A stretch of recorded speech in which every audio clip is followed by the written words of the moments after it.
ఎవరి కొరకు ఎందుకొరకు సాగించు పోరాటము ఇల్లు విడిచి పల్లె విడిచి ఎన్నాళ్ళు ఈ నరకము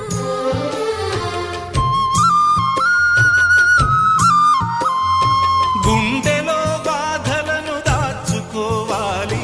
నా పోరు బాటలో నీ తోడు కావాలి పల్లెనే ఇల్లుగా నువ్వు చూసుకోవాలి పంచాది నిర్మలకు చెల్లెవనిపించాలి ఈ